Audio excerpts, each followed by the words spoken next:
आपल्या प्रत्येक घरामध्ये गहू आणि तांदूळ हा नियमितपणे आणि खूप मोठ्या प्रमाणावर खाल्ला जात आहे. पण आता वेळ आली आहे धान्य बदलण्याची.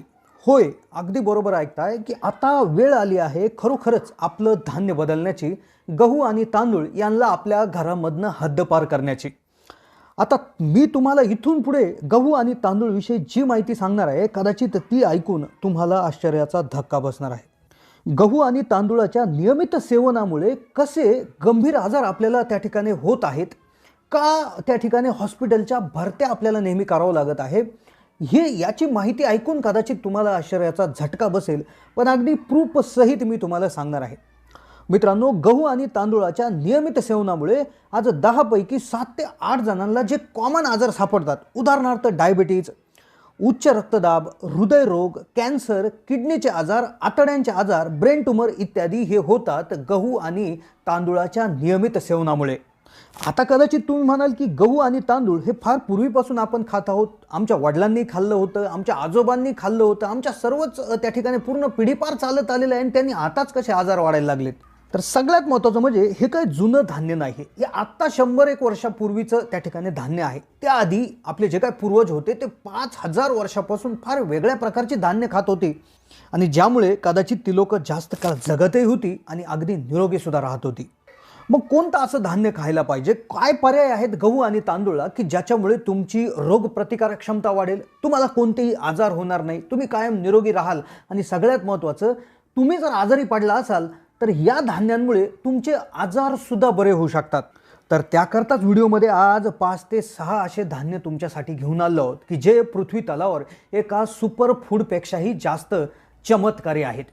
हे जे काही धान्य आहेत, हे धान्य नवीन मी याला म्हणणार नाही, कारण की 5000 वर्षापासून आपले पूर्वज याला खात होते. पण सरकारच्या काही धोरणामुळे जो दुष्काळ अन्नाचा पडला होता त्या काळात जी काही धोरणं बदलले गेले, हरित क्रांती झाली, त्यामुळे आज गहू आणि तांदूळाचं उत्पादन वाढवण्यात आलं. ते त्या काळी गरजेचं होतं, पण आता आहार बदलण्याची गरज आलेली आहे. तर त्यामुळे हे 5 धान्य जर तुम्ही आहारात ठेवले तर तुमची रोगप्रतिकारक क्षमता जबरदस्त रीतीने वाढू शकेल.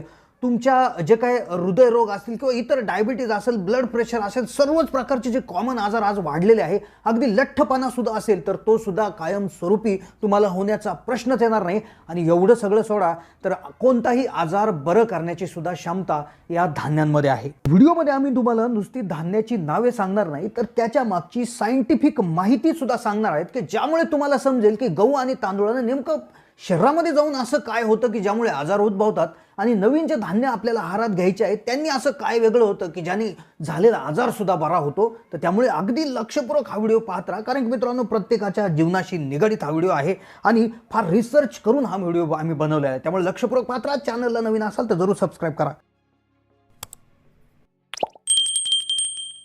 जगातले सगळ्यात पॉवरफुल धान्याविषयी माहिती देतो की जे जर तुम्ही आहारात घेतले तर कुठलाच रोग व्हायचा प्रश्नच नाही, झालेला रोग सुद्धा बरा होईल आणि कदाचित तुम्ही कायम स्वरूपी रोगमुक्त राहू शकता, दवाखान्यात जाण्याची सुद्धा गरज येणार नाही.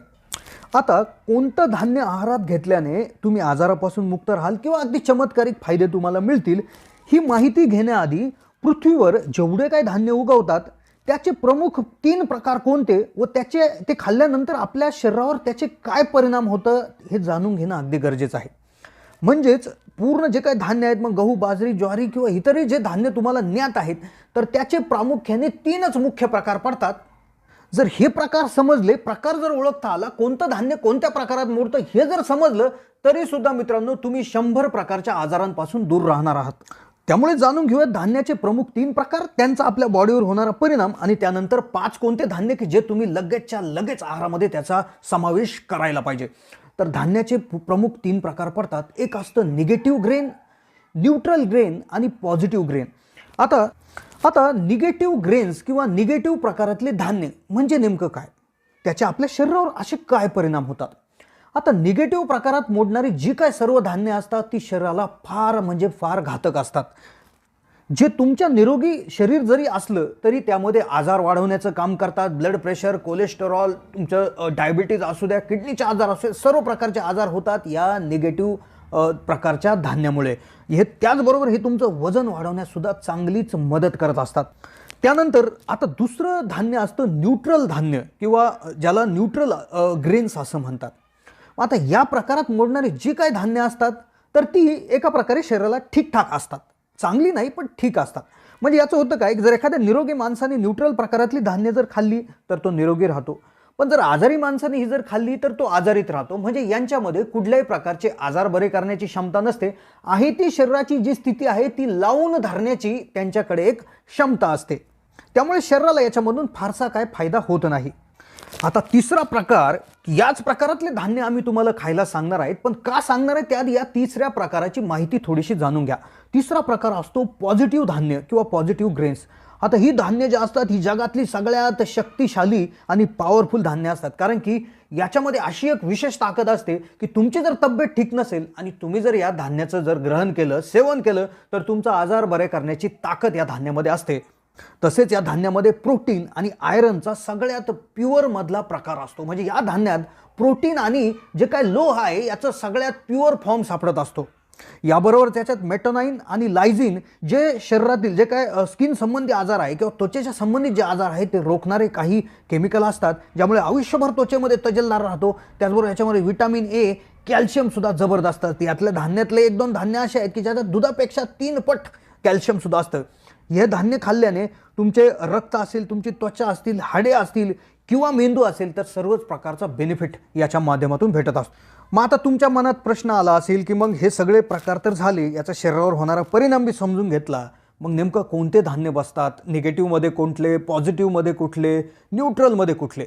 तर धान्य कुठलेही कोणत्याही प्रकारात बसू शकतात, तर ते ठरतं त्याच्यामधल्या कंटेंटमध्ये किंवा जे धान्य आपण घेणार आहोत. उदाहरणार्थ गहू घेतलं तर गव्हामध्ये नेमकं काय काय असतात, किती कार्बोहायड्रेट असतात, किती फायबर, किती पोटॅशियम, किती लोह, किती काय, तर याच्यावरनं ठरतं ते धान्य पॉझिटिव्ह ग्रेनमध्ये जाईल, निगेटिव्हमध्ये जाईल की न्यूट्रलमध्ये जाईल. मग त्यासाठी एक सोपा त्या ठिकाणी एक सूत्र आहे. कुठलंही धान्य घ्या, त्याच्यामध्ये कार्बोहायड्रेट किती ग्रॅम असतात त्याला भागिले फायबर जर केलं तर याचं गुणोत्तर जर 9 पेक्षा कमी आलं तर ते जे काय ग्रेन असतात, ते जे धान्य असतं ते असतं पॉझिटिव्ह धान्य. आता तुम्ही गुगलला जाऊन उदाहरणार्थ आपण गहू घेऊया, गव्हाची जर त्या ठिकाणी जर न्यूट्रिशन व्हॅल्यू जर असं सर्च केलं तर त्यामध्ये तुम्हाला सापडेल गव्हामध्ये कार्ब 75.6 आणि फायबर जवळपास 2 ते 3 ग्रॅमच्या आसपास असतात. असा जर हिशोब दिला तर गहू हा आपल्याला त्या ठिकाणी निगेटिव्हमध्ये सापडत असतो. मग आता आपण पॉझिटिव्हमध्ये नेमकं कोणते धान्य येतात जे आपल्याला आहारात समावेश करायचे आहेत ते आता जाणून घेण्याकडे त्या ठिकाणी वळत आहोत. पण त्याआधी या पॉझिटिव्ह धान्यामध्ये काय अशी गोष्ट असते की जी तुम्हाला आजारापासून त्या ठिकाणी वाचवते, कुठले आजार होऊ देत नाही, कायम निरोगी ठेवते, ते थोडंसं समजून घेऊया. कारण की रक्तामध्ये तुम्ही बघितलं असेल की आपल्या शरीरात 5 लिटर रक्त असतं. या 5 लिटर रक्तामध्ये 5 ग्रॅम साखर ही त्या ठिकाणी आवश्यक असते. म्हणजे जास्तीत जास्त 5 ग्रॅम साखर ही कधी उपलब्ध असली तरी चांगलं असतं. आता 5 ग्रॅम साखर म्हणजे एक आपला छोटासा चमचा. पण बऱ्याच वेळा होतं काय की जर जास्त प्रमाणात साखर जर गेली तर हे रक्त घट्ट व्हायला सुरुवात होतं आणि रक्त घट्ट झाल्यामुळे होतं काय की रक्ताचं काम काय आहे, पेशींना ऑक्सिजन पोहोचवणं आणि त्यांच्यापासून कार्बन डायऑक्साईड बाहेर घेऊन येणं. पण हे घट्ट झाल्यामुळे तो कार्बन डायऑक्साईड रिटर्न पोहोचत नाही, तो दबून बसतो. त्यामुळे शरीरामध्ये विशिष्ट प्रकारचा कचरा साचतो आणि डायबिटीज, कोलेस्ट्रॉल वगैरे अशा गोष्टी व्हायला सुरुवात होतात आणि मोठे रोग सुद्धा याच्यामुळे होत असतात.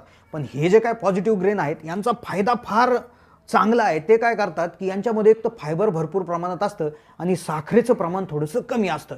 मग काय होतं, हे खाल्ल्याने शरीरात साखर तर सोडतात पण फार हळूहळू सोडतात, थोड्या प्रमाणात सोडतात.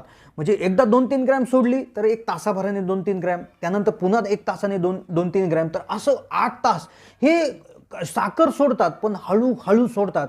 त्यामुळे शरीरावर अतिरिक्त साखरेचा ताण येत नाही, रक्तामध्ये साखरेचा पूर येत नाही, त्यामुळे रक्त घट्ट होण्याचा प्रश्न येत नाही आणि पुढे होणारे आजारांचा तर प्रश्नच येत नाही. उलट पक्षी तांदूळ आणि गव्हाच्या बाबतीत असं होतं, जास्तीत जास्त तांदूळाच्या बाबतीत तर असं होतं की अगदी प्रचंड पूरच त्या ठिकाणी त्या रक्तामध्ये साखरेचा येऊन जातो आणि हळूहळू सर्व आजारांना आमंत्रण भेटायला सुरुवात होत असते. चला तर आता पाहूयात की सगळ्यात आधी पाहूयात निगेटिव्ह प्रकारातले ग्रेन किंवा निगेटिव्ह धान्य कुठले असतात की ज्याने शरीराला सगळ्यात मोठा अपाय होतो. तर त्यात 2च आहेत, गहू आणि तांदूळ. आता गहूचा 100 ग्रॅममध्ये 100 ग्रॅम पिठात जर तुम्ही पाहिलं तर 72 ग्रॅम हे कार्बोहायड्रेट असतात आणि एक 2-3 ग्रॅम फायबर असतात. तर याचा कार्बोहायड्रेट टू फायबर इतका रेशो 63 येतो, त्यामुळे हे निगेटिव्हमध्ये मोडतात. तांदूळाचा हा रेशो 395 येतो, त्यामुळे तांदूळ आणि गहू हे निगेटिव्ह प्रकारात मोडत असतात. मग आता न्यूट्रल प्रकारामध्ये कुठले धान्य मोडतात, तर न्यूट्रलमध्ये बाजरी, ज्वारी, देशी मका, नाचणी जिला रागी म्हणतात किंवा देशी प्रकारची मका, तर अशा 4-5 प्रकारच्या त्या ठिकाणी जे काय मिलेट्स आहेत जे मिलेट्स म्हणून ज्याला इंग्लिशमध्ये म्हटलं जातं ते मोडतात. कारण की यांचा जो काय कार्बोहायड्रेट टू जो काय रेशो आहे फायबरचा तो 20.19 ते 56.91च्या आसपास आहे. आता यानंतर सगळ्यात महत्त्वाचे जे पॉझिटिव्ह धान्य आहे तर ते पाहूयात. त्याच्यामध्ये फॉक्सटेल मिलेट म्हणजे याला राळं म्हणतात, त्यानंतर कोडो मिलेट ज्याला कोद्रा, त्यानंतर बार्न यार्ड मिलेट्स आणि असे विविध 4 ते 5 त्या ठिकाणी मिलेट्स येतात जे तुम्ही स्क्रीनवर पाहू शकता. या मिलेट्समध्ये कार्बोहायड्रेट टू फायबर रेशो 5.75 ते 7.57 याच्यामध्ये असतो. त्यामुळे हे जगातले सगळ्यात चांगले सुपरफूड असतात. आता तुम्ही म्हणाल हे कुठून खरेदी करायचे, तर आपल्याकडे उपलब्ध असणाऱ्या मिलेट्सपैकी बाजरी, ज्वारी, नाचणी, राळा वगैरे हे जे काय आहे ते आपल्याकडे भेटत असतात. पण या व्यतिरिक्त तुम्हाला कोडो मिलेट, बार्न यार्ड मिलेट्स किंवा हे जे असे विविध प्रकारचे मिलेट्स आहे ते घेण्यासाठी तुम्ही अनपॉलिश्ड मिलेट म्हणून गुगलला सर्च करू शकता आणि ॲमेझॉन, फ्लिपकार्टवरनं हे परचेससुद्धा करू शकतात. तर ही होती मित्रांनो जगातल्या सगळ्यात चांगल्या धान्यांविषयी माहिती. कशी वाटली माहिती कमेंटच्या माध्यमातून कळवा. चॅनलला जर नवीन असाल तर जरूर सबस्क्राईब करा.